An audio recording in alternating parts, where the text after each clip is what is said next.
बिस्मिल्लाहिर्रहमानिर्रहीम। अस्सलाम वालेकुम नाज़रीन, आप यूट्यूब चैनल देख रहे हैं। मैं इमरान ख़ान हूँ।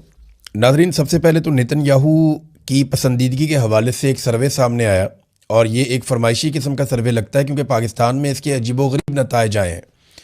पहले जो नताइज आए और जो सर्वे मैं आपके सामने रख देता हूँ, ये है जनाब सर्वे।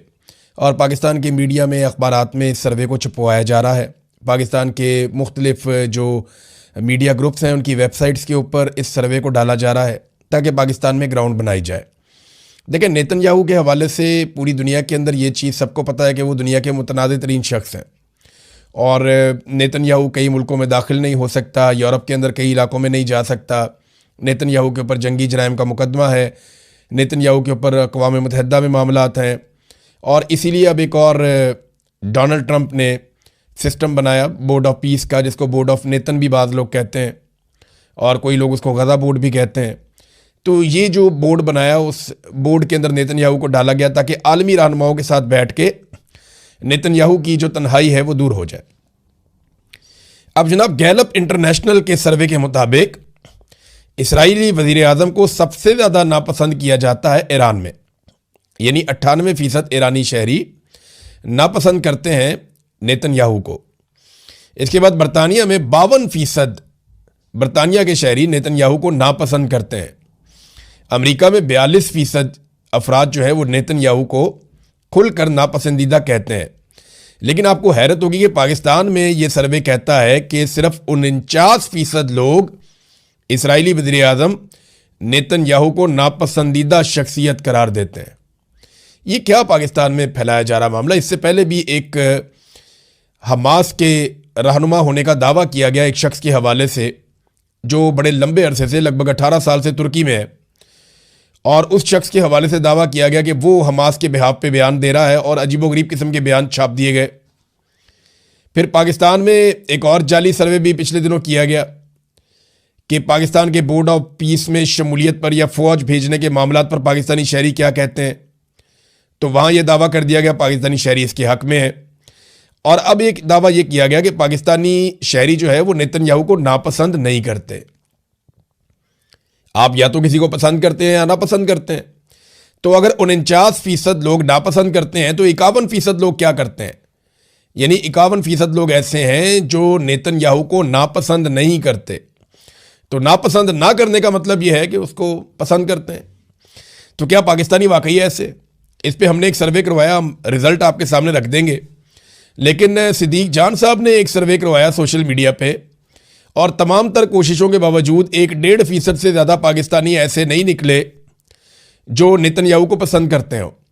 तो ये सर्विस कौन करवा रहा है, इसका नतीजा क्या निकालना चाहते हैं? बात साफ है कि पाकिस्तान के मौजूदा रजीम ने, आसिम मुनीर साहब ने, यह फैसला कर लिया है कि पाकिस्तान इसराइल के साथ वर्किंग रिलेशंस बनाएगा और उसके अमली नमूना, उसका अमली मुजाहरा वो ये है कि शहबाज शरीफ साहब उनके साथ बैठ भी गए, उनके साथ खड़े होकर फ़ोटो भी बना लिया और उनके बोर्ड के अंदर भी शामिल हो गए और फ़ौज भेजने की ख्वाहिश के लिए अमेरिका को बाकायदा एक अर्ज़ी भी पाकिस्तान ने लिखी जो अमेरिकी वज़ीर ख़ारजा ने कहा, और उसका रद्द अमल या उसका जवाब अभी तक पाकिस्तानी हुकूमत ने नहीं दिया कि जनाब ये झूठ बोल रहे हैं। तो ये इनकी तरजीहात हैं, ये इस तरफ लगे हुए हैं। कुछ तैयारा ख़रीद रहा है, अभी पता चला कि एक तैयारा और भी आ गया। कुछ सोर्सेज ये दावा कर रहे हैं, कुछ लोग जो हैं वो सोशल मीडिया पे दावा कर रहे हैं कि एक तो तैयारा वो था जो मरियम नवाज़ ने लिया, एक उससे भी दुगनी कीमत का तैयारा है जो आर्मी एविएशन ने लिया है। अब ये इतना लग्जरी तैयारा लड़ाई के काम तो आता नहीं है, ट्रैवलिंग के काम आता है। तो इतना लग्जरी और कीमती तैयारा अगर लिया जाता है तो वो किस काम आएगा? यानी अय्याशी वाली ट्रैवलिंग है ना, और क्या है।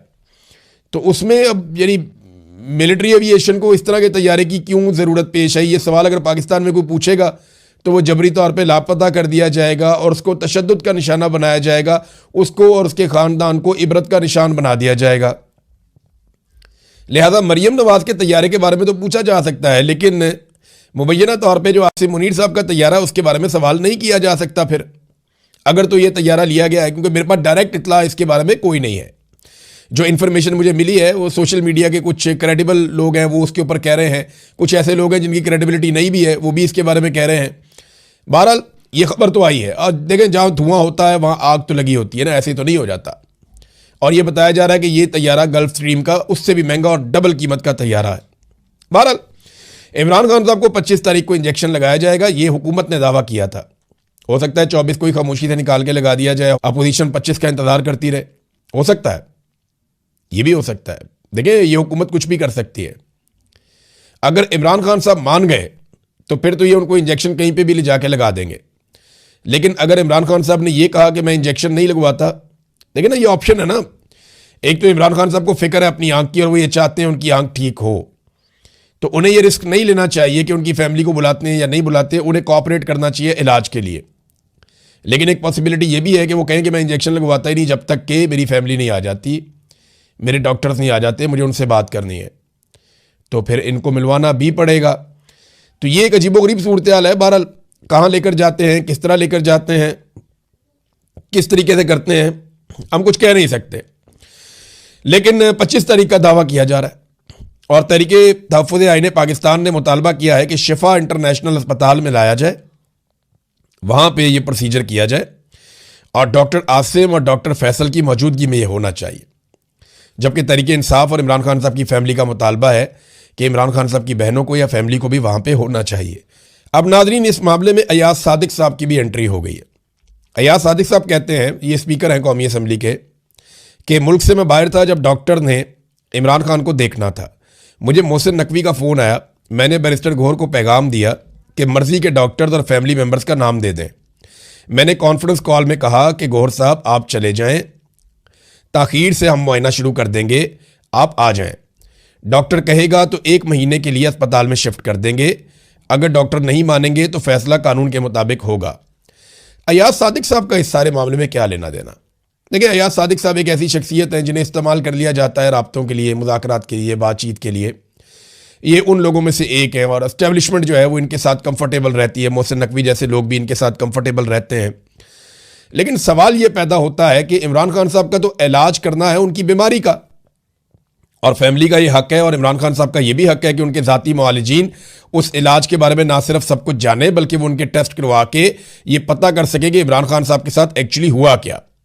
अब इन चीज़ों को छुपाया जा रहा है। अगर इमरान खान साहब एक दबाव बनाने में कामयाब हो जाते हैं और उनकी फैमिली उन्हें मिलती है, देखिए अब ये इमरान खान पे ही मुनहसर है। मिलिट्री एस्टेब्लिशमेंट को अगर कोई दबा सकता है तो बाहर से दबाने वाला काम तो तकरीबन आप समझ लें अभी बंद है। वो दबाव अंदर से ही आना है, वो इमरान खान साहब की फैमिली और इमरान खान साहब ही डाल सकते हैं। तो अगर वो मुलाकात करवाई जाती है तो उसमें इमरान खान साहब की जानिब से लाजमन कोई ना कोई स्टेटमेंट या कोई ना कोई हिकमत अमली या कोई ना कोई बयान बाहर आएगा। अब इसमें पहले से ही जो लोग मिल सकते हैं जैसे कि इमरान खान की बहनें, उन्हें डिस्क्रेडिट किया जा रहा है। मैंने आपको पहले भी ये बात बताई थी कि इमरान खान साहब की बहनों को डिस्क्रेडिट करने पे सारे के सारे लोग लगे हुए हैं, ताकि अगर मुस्तकबिल करीब में इलाज की वजह से या ईद की वजह से इमरान खान साहब की मुलाकात हो जाती है अपनी फैमिली के साथ, तो जो भी पैगाम बाहर आए तो पहले से ही उस पैगाम को मुतनाज़ बनाया जा सके। कुछ लोग दावा कर रहे हैं कि अलीमा खानम को गिरफ्तार कर लिया जाएगा, लेकिन इमरान खान की बाकी 2 बहनों का क्या किया जाएगा और जो बाकी रिश्तेदार और लोग हैं उनका क्या किया जाएगा? देखिए ये ख़ानदान एक जंग में उतर गया है और ये पीछे हटने के लिए तैयार नहीं है। तो एस्टेब्लिशमेंट को ही इमरान खान से बात करनी पड़ेगी और कोई रास्ता निकालना पड़ेगा, वरना ये मामला तूल पकड़ता जाएगा और नुकसान पाकिस्तान का हो रहा है। देखें ना, अली अमीन गंडापुर और शेर अफजल मरवत, इन दोनों की हालत रेहाम खान जैसी हो गई है, जैसी हालत रेहाम खान साहिबा की तलाक के बाद हुई थी, जिन्होंने कीड़े निकालने के लिए किताब तक लिख दी थी। लेकिन देखें ना, बाद में तो पछतावा ही होता है। अगर रेहाम खान साहिबा इमरान खान साहब की अहलिया होती हैं और वो तलाक ना होती, जिसकी वजह से रेहाम खान साहिबा के अंदर इतनी नफरत पैदा हुई कि इमरान खान ने उन्हें छोड़ दिया कि उन्होंने बाद में एक किताब ही लिख दी, तो वो खातून अव्वल भी बन सकती थी।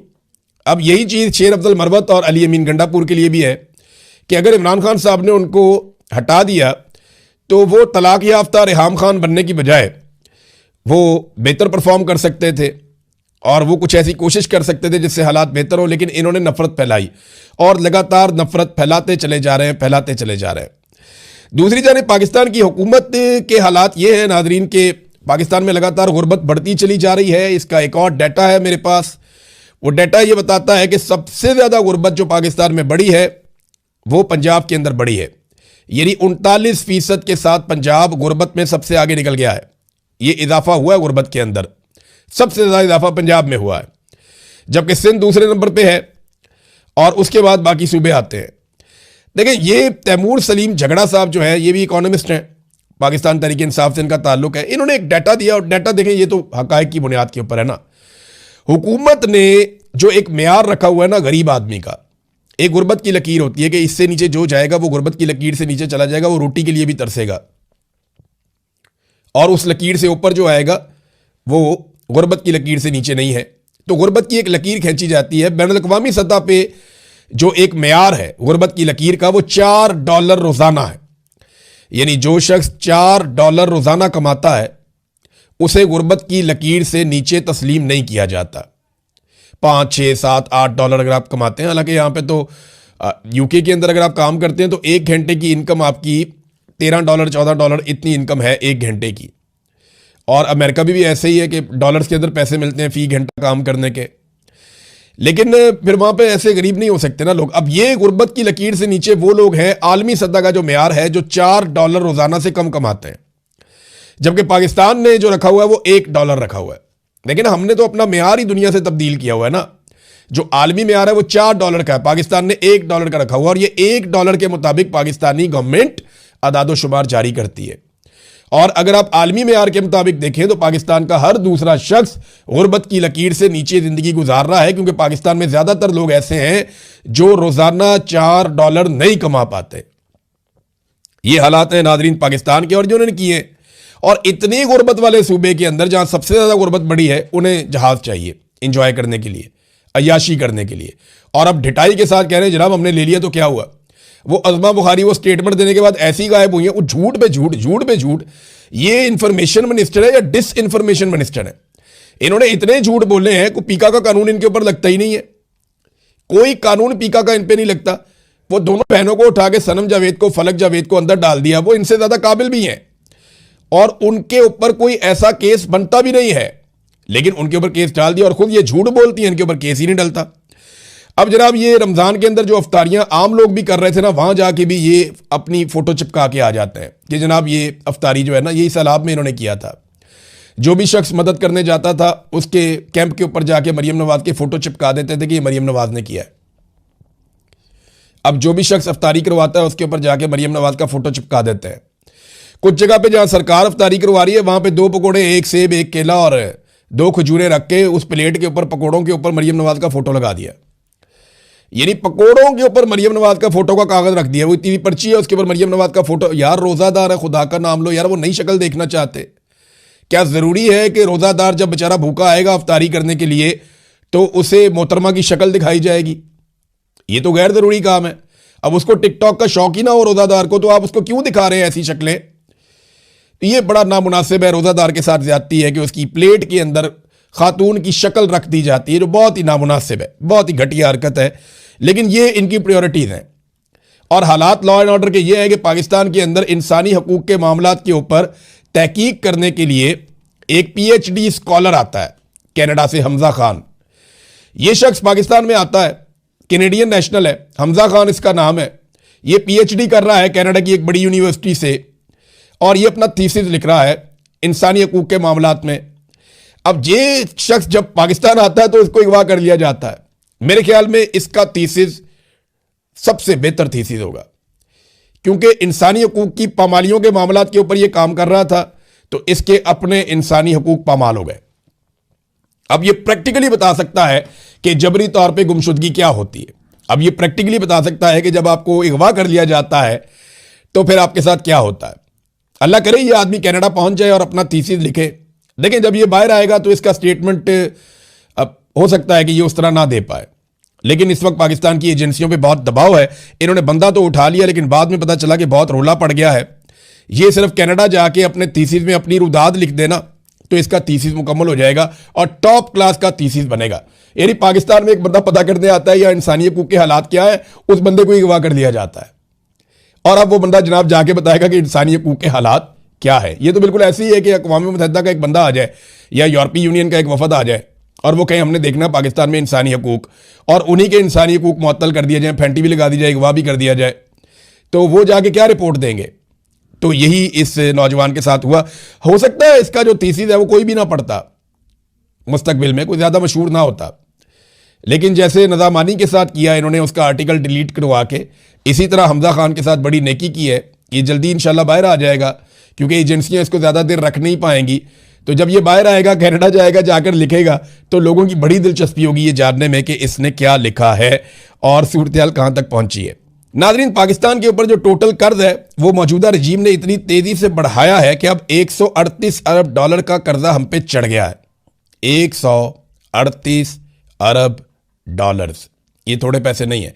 1 अरब डॉलर के लिए आप मिन्नतें और तरले करते हैं IMF के, बाकी मुल्कों के, और 1 अरब क्या, आधे अरब डॉलर के लिए भी आपकी दौड़ें लगी हुई होती हैं। मिसाल के तौर पे ये देखें ना, अपने चाइना से 25 करोड़ डॉलर लेने हैं, यानी ये 1 अरब डॉलर का चौथा हिस्सा है।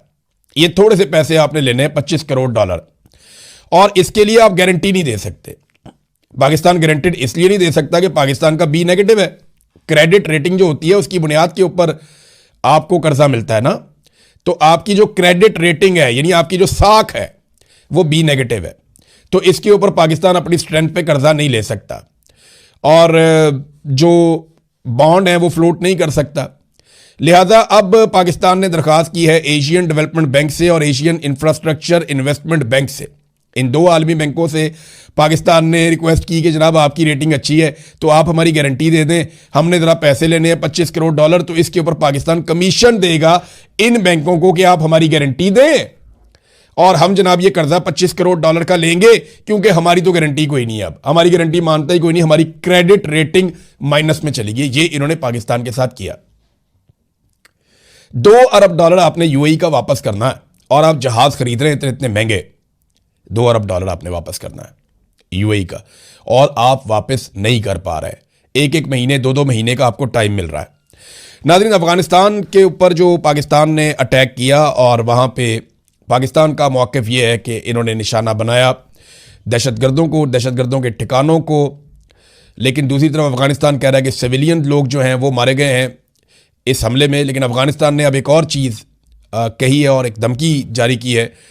उन्होंने कहा कि इन हमलों का जवाब हम मुनासिब वक्त पे देंगे। तो पाकिस्तान की सिक्योरिटी फोर्सेस को और एजेंसीज को अब बहुत ज़्यादा मुतहर्रिक और बहुत ज़्यादा चौकन्ना रहने की ज़रूरत है, इससे पहले कि खुदा न खास्ता कोई इंसिडेंट हो। तो नाज़रीन, अब तक के लिए इतना ही। अपना ख्याल रखिएगा, अपने इस चैनल का भी। अल्लाह हाफिज़।